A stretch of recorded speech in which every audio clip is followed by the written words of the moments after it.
guys! Welcome back again to our channel. This is Irene in Akirine in Canada Vlogs.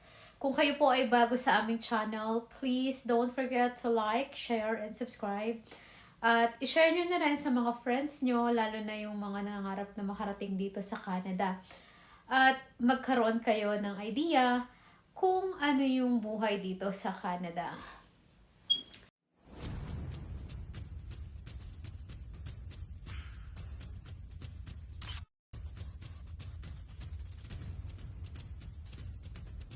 So, for today's video guys, pag-usapan naman natin kung paano ako nakapag-apply ng DIY or do-it-yourself na Bridging Open Work Permit and Spousal Open Work Permit Extension here in Canada.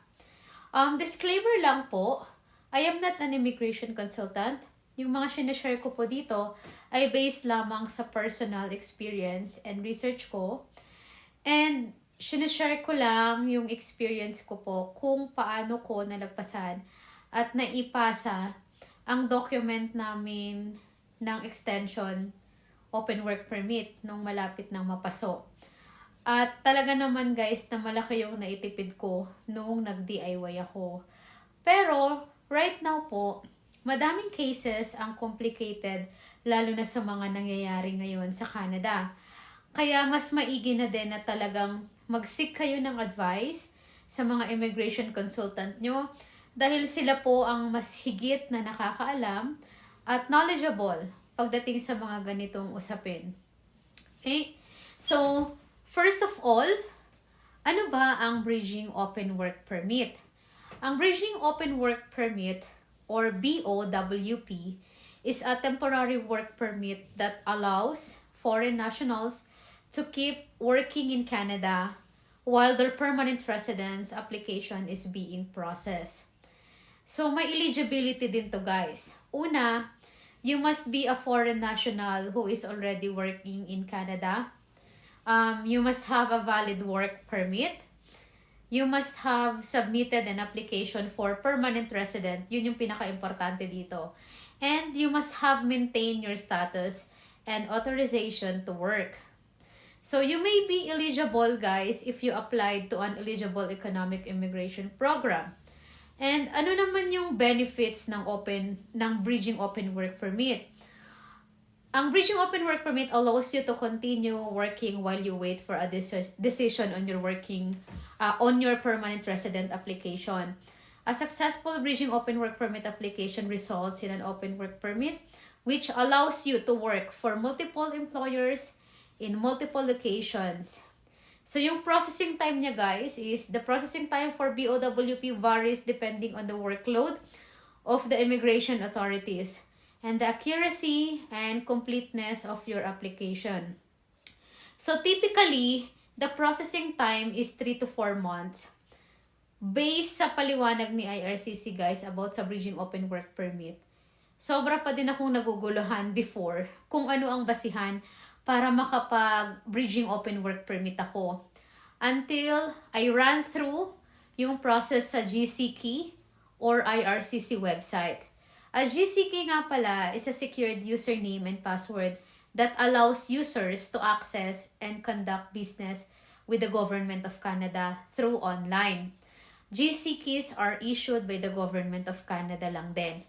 Ginagamit ang GCKey, guys, on accessing online government services, applying for visas, study permits, and work permits, applying for permanent residency, at saka yung assessing save application forms. So, na-misinterpret ko before yung Bridging Open Work Permit, guys, kasi ang akala ko, automatic na ang magiging process ko ay BOWP dahil nakapagpasa or nakapag-lodge na yung PR namin that time. Pero hindi pala ganun yon. Magiging BOWP ka kung meron ka ng EOR or Acknowledgement of Receipt from IRCC. Patunay na natanggap na nila yung PR application mo. Pero kung yung permit mo ay nearly to expire at nakapag-submit ka na ng PR application pero wala ka pang AOR and Ang pwede lang mangyari sa permit mo guys ay extension na kung tawagin ay LAMIA exemption. Ibang process din ito guys, pero hindi mo na kailangan ng panibagong LAMIA sa employer mo dahil nabigyan ka na ng nomination ng province. Ang gagawin na lang ng employer mo, magbabayad siya ng mahigit $200 ata yun for your LAMIA exempt. And ibibigay niya lang sa'yo yung application number, patunay na nakapagbayad na yung employer mo ng LAMIA exempt. And then, magsasubmit ka din ng mga requirements sa province mo na nag-nominate sa'yo para ma-PR. Na dati, nasa 100 Canadian dollars lang yung binayaran ko. Pero ngayon, nasa 150 Canadian dollars na ata. Ang tawag dito guys ay support letter. So, mabalik tayo guys sa Bridging Open Work Permit dahil nga nakasama ko si Habi na nandito sa Canada. Naka-base sa work permit expiry ko ang kanyang work permit. Kaya naman, need ko din i-extend yung open work permit niya. Dito sa video na ito, ipapakita ko sa inyo ang mga requirements na in-upload ko at kung magkano ang binayaran namin. Though, nakatipid nga kami dahil walang consultant fee. Ang naka-quote pala sa akin guys, nung nag-ask ako sa consultant ay nasa 1,400 Canadian dollars. Dalawa na kami ni Habi nun. Plus yung work permit pa, plus yung open work permit holder fee. So, dumako na tayo sa mga requirements na in-upload. So guys, ito yung mga documents na isinubmit ko nung nag-file ako ng Bridging Open Work Permit at saka Open Work Permit extension ni Aki. So, hindi ko na iisa-isahin kung ano yung mga naging process. Sasabihin ko na lang sa inyo guys yung mga naging requirement. Pero kung gusto nyong malaman kung ano yung step-by-step process nung pag-file ko ng BOWP at saka Spousal Open Work Permit Extension, just comment down below para magawan ko ng video kung ano yung step-by-step process. So, eto guys yung sinasabi ko kanina na GCKey. So, ito yung website ni Canada. Dito tayo nagpa-file ng mga applications. So, umpisahan natin sa application form na ginamit ko. Ito guys, ito yung Bridging Open Work Permit ko pa lang. So, yung kay Aki, i-explain ko din later, pero konti lang naman yung hiningi ng IRCC na requirement sa kanya. So, dahil nga ako yung main applicant, medyo madami akong in-upload na documents. So, unang-una na dito sa application forms. So, sa application form na hiningi ng IRCC is yung application to change conditions, extend my stay or remain in Canada as a worker. So, ang form na to ay IMM 5710. So, ito yan guys, na-download ko na siya. Pero hindi ko na ipapakita sa inyo yung mga details namin. So, UCI number, ito lang naman yung mga fill upan nyo sa form na to. Tapos, pag na-fill upan nyo na to, just save. And then, ito na din yung i-upload nyo doon sa hinihingi na requirement ng IRCC. Tapos, yan, ilalagay mo lang yung UCI number mo, yung application number nyo sa GCKey. Tapos, I want service in English or in French. Tapos ito naman, I am applying for one or more of the following. Apply for a work permit with the same employer, which is ito yung ginawa ko. Pwede rin dito guys yung restore my status as a worker. Pwede rin dito yung apply for a work permit for the first time or with a new employer. Ito din yung form na gagamitin nyo kung first time nyo palang mag-apply ng work permit. And then get a new temporary resident permit. So, yung sa amin, dahil extension lang naman siya ng work permit ni Aki at saka yung Bridging Open Work Permit ko, ito yung kinlik ko. Tapos yung full name nyo, and then family name, and then given name. Tapos, have you ever used another name? So, wala naman kami neto. Wala din yan. Tapos, yung gender, birthday, birthplace, country of territory, saka pinanganak. And then, yung citizenship mo, like Filipino or Sri Lankan. Ayan. Tapos, kung saan ka ngayon, currently. So, ang nilagay namin dyan is Canada. Ito guys pala ay application inside the Canada ha. And then kung ano yung status nyo. So, ang nilagay ko dyan guys ay worker. Tapos, kailan ibinigay yung work permit na yon as a worker, and then hanggang kailan siya. So, kung kailan yung expiration date niya. Ayun lang. Tapos, ano pa ba? So, ganun lang din yan. Country of territory, and then yung status mo. So, yun. Your current marital status, kasama din dyan. Ito naman, if you are married or in a common law relationship. So, kailan ka ikinasal, lagay mo din dyan. Tapos, pangalan ng asawa mo. Yan. Tapos, if you are married or in a common law relationship, is your spouse or common law partner a Canadian citizen or permanent resident? Dahil nga nag-apply pa lang naman kami ng extension that time, so no ang sagot ko dyan. And then, so, eto lang yan guys. So, hindi ko na iisa-isahin. Basta medyo mahaba tong form na to for the main applicant. Kung gusto nyo ng more detailed sa video na to kung paano ko fill upan yung sa amin, mag-send lang kayo or mag-comment lang kayo down below. Okay, so ito yung unang form, which is the application to change conditions, extend my stay or remain in Canada as a worker, IMM 5710. Isa ito sa mga form na gagamitin mo para makapag-proceed ka ng Bridging Open Work Permit. Okay, ito na yon. So, naipakita ko na sa inyo yung IMM 5710. Medyo mahaba yun guys, kaya hindi ko na itinuloy na i-discuss sa inyo. Basta sabi ko lang, if you need more detailed video kung paano sagutan yung forms na yon, if may similarities tayo, then comment down below para magawan ko ng video. So, ang sumunod naman nun guys ay yung supporting documents. Dito sa supporting documents, sa akin pa din to. So, wala pa yung part ni Aki. Kaya, madali lang naman to guys. Explain ko na lang din sa inyo ng mabilisan. Dito tayo sa details, and then document name, and then instruction, options, and required by. So, ito, nakikita nyo, blanco na yan. So, dito sa details, ang hinihingi dito ay passport. So, required passport.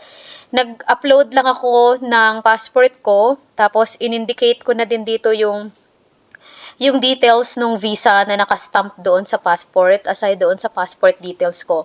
So, dalawa yung in-scan na copy ko dito guys, yung passport details at saka yung visa. Okay? Ang sumunod dyan is yung use of a family member representative for online applications IMM 5713. So, 5713, ito yon. Madali lang to guys, full name mo lang, tas date of birth, tas pangalan ng asawa mo, relationship nyo, kailan yung birthday niya. Tapos, sign niya lang, tas kailan siya nag-sign. Yun lang. Tapos, sign mo as a main applicant, and then the date. Then, you can upload na this one. Here, sa IMM 5713, or use of family representative forms. Yung sumunod guys, na pangatlong supporting documents na in-upload ko, na hinihingi ng IRCC is yung marriage license certificate. So, in-scan ko lang yung marriage license namin and then in-upload ko na dito. And then, next dyan guys is yung Canadian Work Permit digital photo. So, ito yung sumunod na hiningi sa akin ng IRCC. Nagpa-picture lang kami sa Shopper since yun lang yung mas malapit na digital photo na pwede kaming magpa-picture, so doon na lang kami. Nagbayad lang kami ni Aki ng $60 sa aming dalawa na yon.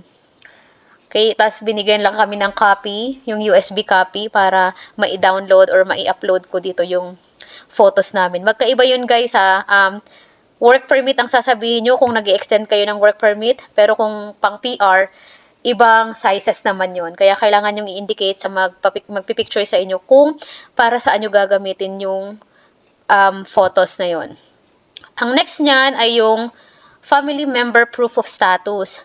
So, dito, in-upload ko lang yung work permit ni Aki. Kasi ang hinihingi dito, ano yung ipapakita mong proof na gusto mong i-extend yung work permit ng asawa mo or ng family member mo. So, ang binigay ko dyan is yung old na work permit niya. So, yan yung in-upload ko. Yung next guys na supporting documents is yung application for a temporary resident visa made outside Canada, which is yung IMM 5257 na form. Ito yan. Madali lang din to guys. Lagay nyo lang yung name mo, tapos birthday, and then yung UCI number na ginagamit mo habang ginagawa mo yung application na yun under GCKey. Tapos, military services. So, wala naman kaming nilagay dito kasi ang nakalagay lang naman dyan, did you serve in any military or civil defense unit or severe na security? So, blah, blah, blah. Wala naman kami yan. Hindi naman kami sumali sa mga ganyang military services. Tapos, have you ever witnessed or participated in the ill treatment of prisoners or civilians? So, blank din yan. Hindi na rin namin final-upan. Tapos, membership or association with organizations, wala din yan. Hindi na rin namin final-upan. So, para lang malaman ni Canada na you're not involved with these things, kaya hindi na namin yan final-upan. So, click lang yung validate kapag wala ka nang masyadong fill-upan dyan. And then, save mo lang and then upload mo na yung documents dito sa application for temporary resident visa. Okay, ang last na supporting documents na hiningi nila is yung client information. Dito medyo naguluhan ako kasi sabi dyan, if you would like to provide more information about your application that you have not already provided, you can attach a letter of explanation to your application. So, yan yung sabi, guys. Kaya, ang inattach ko dyan, para sureable talaga na magkaroon tayo ng, or ma-approve yung bridging open work permit namin, tsaka yung extension ng open work permit ni Aki, in-upload ko yung AOR ko, or yung acknowledgement of receipt, na binigay sa akin ng IRCC, nakatunayan na natanggap na nila yung PR application namin. Yung nomination letter ko from Alberta, katunayan na ninominate nila ako for PR application. And then, hindi naman hinihingi itong letter of support, guys. Nanghingi na din kasi ako neto sa Alberta kasi akala ko dati, hindi ako makakapag-bridging open work permit. So, nagbayad ako ng $100 para makuha tong letter of support. Pero dito sa bridging open work permit, hindi siya necessary. Hindi siya kailangan. Kailangan lang yan sa mga LAMIA exemption na extension lang ng work permit, hindi bridging open work permit. So, sa bridging open work permit, pwede nyong i-attach lang yung AOR at saka yung nomination letter from your province na nag-nominate sa'yo for PR. Okay? And then, another optional documents. Optional lang siya, guys. Hindi siya mandatory. Ang hinihingi nila dito is yung application for temporary resident na binanggit ko kanina yung 5257, yung may mga military. In-upload ko lang din ulit. Nire-upload ko lang. Tapos, client information. Nire-upload ko lang din ulit yung AOR, nomination letter, letter of support. So, hindi naman yan mandatory. Hindi na rin naman siguro nila yun uusisain. Pero, nilagyan ko pa din para naman hindi maging blanco. So, eto na. Magkano yung binayaran namin para makapag-file ng bridging open work permit? So, sa akin lang to. Ang work permit talaga, guys, ay nasa $155. Tapos, meron pang ibang separate payment yung open work permit holder fee, which is 100. Kaya yung sa akin lang ay nasa 255 Canadian dollars yung bridging open work permit ko. Okay. Tapos, dumako naman tayo kay Aki. Etong application form niya ay parehas lang kami. So, hindi ko na rin siya i-explain thoroughly kasi na-explain ko na siya doon sa akin kanina. So, ito yung mga application na hinihingi naman kay Aki. Application form rather. IMM 5710, yung in-explain ko kanina, ito, na-fill upan mo para sa asawa mo. Para naman ma-extend din yung open work permit niya kung mag-expire din. And then, passport copy. So, in-upload ko lang din yung passport copy niya. Tapos, in-indicate ko na din yung visa copy niya dyan, kasama ng passport. And then, application for temporary resident visa made outside Canada. Yun yung 5257 na may mga military information. So, in-upload ko na lang din. Ginawan ko siya nung sa kanya. Madali lang naman kasi puro blanco naman yung mga sumunod sa ilalim. Ang ilalagay mo lang pangalan niya. Tapos, client information required. So, sabi ko nga kanina, kung ano yung pwede mo pang ilagay or i-attach na explanation para ma-approve ka doon sa extension ng work permit mo na hindi mo pa nalalagay sa taas. So, ang nilagay ko dyan is yung work permit niya, yung old work permit niya na mag-expired. So, ganun lang din to, inulit ko lang din kasi optional documents lang din naman yan. Tapos, yung payment din ni Aki, guys, na binayaran ko is yung open work permit holder fee is nasa 100. Tapos, yung work permit ay nasa 155. So, total, guys, 255. Tig 255 kaming dalawa. So, binayaran ko nasa 510 for our work permit. So, mas nakatipid na kami, guys, kaysa kumuha ko ng consultant or magpa-process ako sa consultant kasi nga 255 plus 255, so 510, and then yung 1,400. So, more or less, nasa 2,000 din yung natipid namin. Or nasa 1,500 lang. So, nakatipid kami ng 1,500. Nung hindi. So, tapos ko na nga pong ipakita sa inyo yung mga requirements na in-upload ko sa IRCC or sa GCKey. Sana ay nakatulong yon sa inyo kung paano at ano ang mga requirements na pwede nyong i-upload. After nyo palang matapos yung process, guys, ng application na yon, at after nyo makapagbayad, may matatanggap kayong letter sa GCKey account nyo. Downloadable yung letter na yon, guys, stating na please attach this letter to your present work permit number chuchu as proof that you are authorized to continue working under the same conditions as your original work permit until a decision is made on your application or whichever first. So yun, guys, valid yun for 6 months yung letter na yun. Patunay na pwede pa din kayong mag-work while waiting for your extensions of work permit. At nga po pala, kahit nakapag-apply ka na ng bridging open work permit, hindi ka pa din pwedeng mag-work ng double job or more hanggat hindi mo nare-receive yung pinaka-permit na na-approve ka. Yan yung sabi sa akin, guys, ng agent ng IRCC nung nag-clarify ako.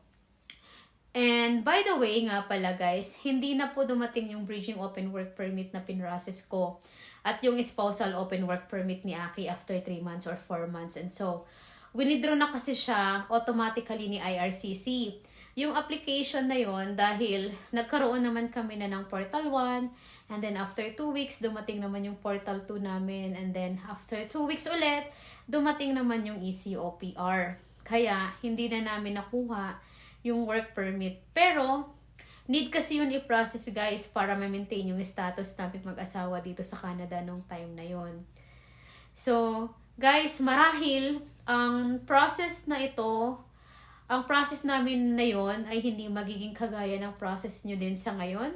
Dahil nga, sa dami ng pagbabago na ginawa ni Canada pagdating sa usaping immigration. Kaya kung kayo po ay waiting sa mga work permit nyo na approval or even mga PR applications approval, guys, tiwala lang. Darating din yon. Your long wait will be over din soon and have the reason to celebrate with your family. So, hanggang dito na lang po muna tong vlog namin, guys. Hanggang sa susunod na video ulit. Sana po ay may natutunan kayo. Please don't forget to like, share, and subscribe on our channel. Maraming salamat po. Until on our next one. Bye!